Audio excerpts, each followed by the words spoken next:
তাদের কোথায় নিতে পারে? কাস্টাডিতে নিয়ে ইন্টারোগেশন করতে পারে। টাকা ফেরত, জমি বেচা টাকা। সেই জন্য তো বলছি যে অন্ততপক্ষে 1 টাকা উদ্ধার করুন, জমি বেচা টাকাটা, যেটা প্রথমেই দিয়েছেন। ফেস টাইমে প্রতিদিন পায়ে ধরতে হচ্ছে। আজকে ফেসবুক বলতে গিয়ে ওই জন্য ফেস টাইম বলে ফেলেছে। মিথ্যাচার করেছে, অদক্ষতা দেখিয়েছে, একটার পর একটা আর একটা মিথ্যা রাখতে 40টা মিথ্যা বলছে, 40টা মিথ্যা রাখতে 160টা মিথ্যা কথা বলছে, 160টা মিথ্যা কথা রাখতে 320টা মিথ্যা কথা বলছে। রিয়েল ইন্টারোগেশন হবে কোথায়? পরীক্ষা দেবে বলুন তো? কাস্টডিতে বসে? অন্য ডিপার্টমেন্টেও নিয়োগ হবে বলছেন।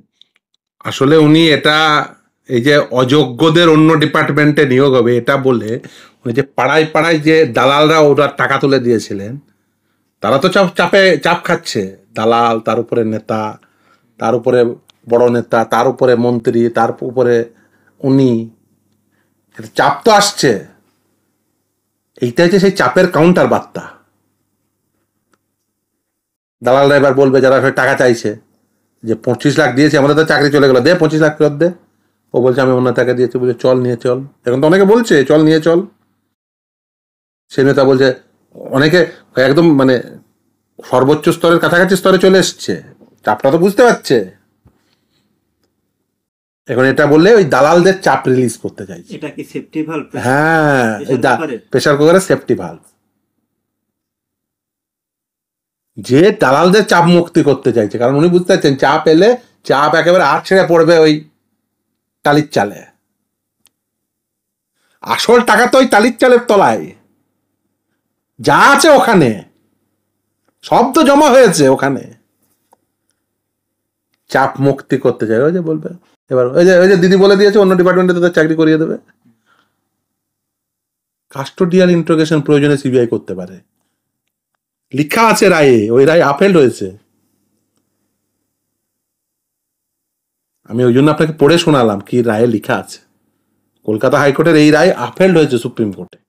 সিবিআই ইনভেস্টিগেশন করতে পারে, প্রয়োজনে তাদের কোথায় নিতে পারে? কাস্টাডিতে নিয়ে ইন্টারোগেশন করতে পারে। আর সেটা হলে কি তারা অন্য পরীক্ষায় বসতে পারবেন না? অন্য ডিপার্টমেন্ট কাস্টোডিয়াল ইন্টারোগেশন হবে কোথায়? পরীক্ষা দেবে বলুন তো? কাস্টডিতে বসে? সিবিআই যদি না কাজ করে, আমরাও জানি কি করতে হয়। যেটা ডাইরেকশন আছে সেটা তো করতে হবে না? কতজনের ইন্টারোগেশন হয়েছে, কতজনের কাস্টোডিয়াল ইন্টারোগেশন হয়েছে। কলকাতা হাইকোর্ট বলেছে যে সুপ্রিম কোর্টে শোনাওগা, সেখানে সিবিআইও পাঠিয়েছিল। সিবিআই এর আধিকারিকও বাই নেমে পার্টি। রিপোর্ট লাগবে। মানে এই যারা এই পরীক্ষা ছাড়া হবে পারবেন না, যারা পরীক্ষায় বসতে পারবেন না বলে সুপ্রিম কোর্ট জানিয়েছে, তার আগে হাইকোর্ট জানিয়েছে, তাদের জন্য অন্য ডিপার্টমেন্টের পথ খোলা নেই যে অন্য কোনো সরকারি চাকরির জন্য তারা আবেদন করবেন? সেই রায় পড়বেন, রায় পড়বেন, তাহলে বুঝবেন মিথ্যাচার কি। দুটোই তো রায়, কলকাতা হাইকোর্টের রায়, সুপ্রিম কোর্টের রায়। পড়ে নেবেন, মানে করে নেবেন, সব রাস্তা খুলে যাবে দেখবেন। তাদের তাহলে ভবিষ্যৎ কি? একে তো তাদের টাকা ফেরত দিতে হবেই, সেটা আপনারা বলছেন, আদালতের রায়ও আমরা সেটাই দেখলাম।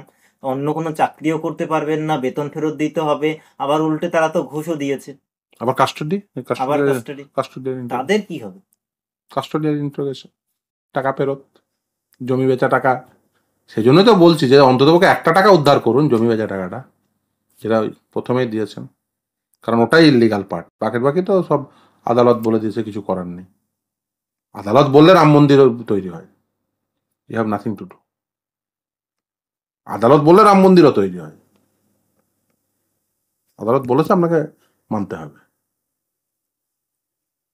এরকমটা কি সম্ভব দাদা কোনোভাবেই, যে যেভাবে মমতা বন্দ্যোপাধ্যায় ভাতা দিচ্ছেন গ্রুপ সি গ্রুপ ডির জন্য, সেইভাবে কোনো একটা ভাতার অঙ্ক বাড়িয়ে দিলেন, সেই টাকাটা বেতন হিসেবে ফেরত দেওয়া হবে? মানে ভাতা দেবে ওই অযোগ্যদের? মানে এটা কি কোনোভাবে সম্ভব? তো তাকে কোনো সম্ভব হয় যে অযোগ্যদের ভাতা দেবেন? মানে যারা 2 নম্বরই করে চাকরি নিল তাদেরকে ভাতা দেবেন? এটা হয় না, যারা টাকা ফেরত দেবে তারা কোথায় পাবে সেই টাকাটা? সরকার কোনো প্রকল্পের মধ্যে দিয়ে তাদের কাছে কি টাকা পৌঁছতে পারে? তাই কখনো করা যায়? এটা তো অবাস্তব।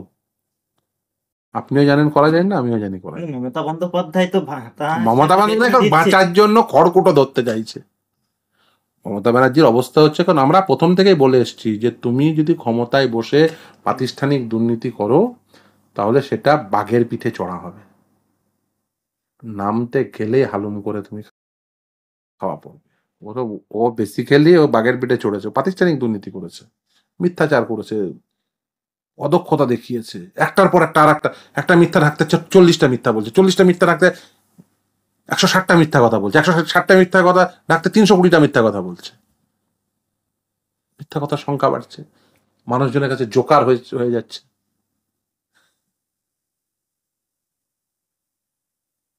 আর প্রতিদিন ফেস টাইমে পায়ে ধরতে হচ্ছে, ফেস টাইমে প্রতিদিন পায়ে ধরতে হচ্ছে। আজকে ফেসবুক বলতে গিয়ে ওই জন্য ফেস টাইম বলে ফেলেছে, যে তুমি আমার দাদা, তুমি আমার সব, তুমি বিশ্বগুরু, বাঁচাও বাঁচাও বাঁচাও, দরকার হলে আম শাল আবার পাঠাবো, বাঁচাও বাঁচাও বাঁচাও, প্রতিদিন ফেস টাইমে করতে হচ্ছে। তাহলে কি আগামী নির্বাচনে ক্ষমতার হস্তান্তর হতে চলেছে? ক্ষমতার সেটা বন্য প্রশ্ন, কিন্তু দেখুন অনেক সিরিয়াস নোট, ওকে জেলবন্দি করা উচিত। ও যা অপরাধ করেছে পশ্চিমবঙ্গের সাধারণ ছেলে মেয়েদের সাথে, যে পরিমাণ অপরাধ মমতা ব্যানার্জি করেছে, ভারতবর্ষ কেন পৃথিবীর ইতিহাসে কোনো রাজনীতিবিদ এই ধরনের অপরাধ নাগরিকদের সঙ্গে কোনো দিন করেনি। এত বড় অপরাধ এই মমতা ব্যানার্জি করেছে। ও দুর্নীতিগ্রস্ত, ও মিথ্যাবাদী, ও এই জনগণের সঙ্গে প্রবঞ্চনা করেছে, জনগণকে ঠকিয়েছে। এত বড় দুর্নীতিগ্রস্ত, এত বড় ঠকবাজ মুখ্যমন্ত্রী ভারতবর্ষ কেন পৃথিবীর ইতিহাসে কোথাও পাবেন না।